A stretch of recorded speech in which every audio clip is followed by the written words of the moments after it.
একজন মা তার ছেলেকে ডিম ভাজা শিখাচ্ছিল, কিন্তু মা যখনই ডিম কড়াইতে রাখে তখন ছেলে সঙ্গে সঙ্গে সেটা তুলে খেয়ে ফেলে, কারণ সে একজন মানসিকভাবে প্রতিবন্ধী ছিল। সে প্রায় শ্যাম্পুকে টুথব্রাশ মনে করে ব্যবহার করে এবং শেভ করার জন্য মায়ের সাহায্য নেয়। মা গত 30 বছর ধরে তার এই ছেলের যত্ন নিচ্ছে।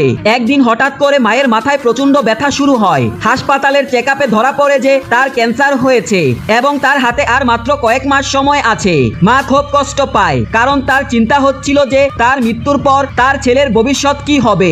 ঠিক তখনই ছেলে মাইক্রোওয়েভে ঠান্ডা পানির ক্যান ঢুকিয়ে দেয়, যার কারণে মাইক্রো ওভেনের ভিতর থেকে আগুনের জলকানি বের হতে থাকে। মা ভয়ে তৎক্ষণাৎ ঘরের বিদ্যুৎ সংযোগ বন্ধ করে দেয়, কিন্তু ছেলের কিছু যায় আসে না, বরং সে জোরে জোরে হাসতে থাকে।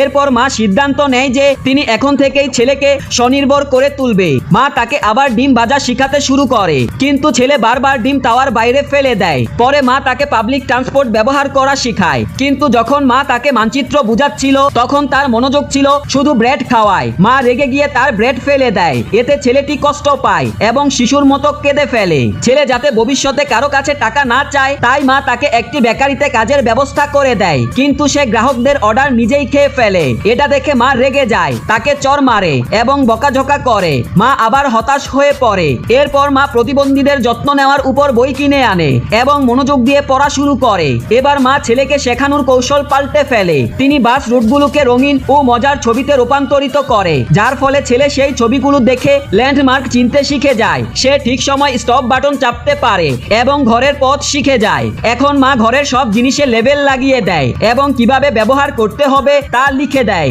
এরপর তিনি ধৈর্য ধরে ছেলেকে রান্না করতে শিখায়। একদিন ছেলে মাকে চোখ বন্ধ করতে বলে এবং তাকে একটি সারপ্রাইজ দেয়। মা অবাক হয়ে যায়, কারণ ছেলে প্রথমবারের মতো নিজের হাতে খাবার তৈরি করেছে। মায়ের মন শান্তিতে ভরে যায়। পরদিন মা দেখে ছেলে খুব সকালে কাজের জন্য বেরিয়ে গেছে এবং তার ঘরও জগজগে পরিষ্কার। মা তখন বেকারিতে গিয়ে দেখে ছেলে মনোযোগ দিয়ে কাজ করছে। তখন তার বুঝতে বাকি থাকে না যে ছেলে এখন তার মৃত্যুর আগেই স্বনির্ভর হতে শিখে গেছে। এরপর মা তাকে একটি শেষকৃত্যে নিয়ে যায় এবং শেখায় কিভাবে কারো মৃত্যুর পর আচরণ করতে হয়। কয়েকদিন পর মা ক্যান্সারে মারা যায়, কিন্তু মায়ের শেষকৃত্যে ছেলে হাসি মুখে দাঁড়িয়েছিল। তার বোন জোরে কাঁদছিল, কিন্তু ছেলে হাসছিল, কারণ সে মাকে কথা দিয়েছিল যে সে কখনো কাঁদবে না। সে খুশি মনে মাকে বিদায় দেয়, কিন্তু তার চোখ থেকে টপ টপ করে অশ্রু ঝরছে।